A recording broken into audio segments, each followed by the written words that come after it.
So I finished doing my filming.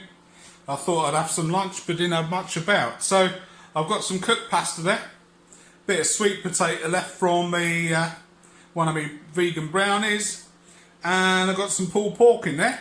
So this is going to take about 5 minutes. So in we go. Microwaves are great for heating stuff up. Okay. Okay, so it's been in there for a couple of minutes. So we're nearly hot, and I've got some lovely applewood cheese or applewood smoked. So I'm going to pop that over there. Could have grated it, but I didn't have a grater at the time. So back in there. And we'll melt that.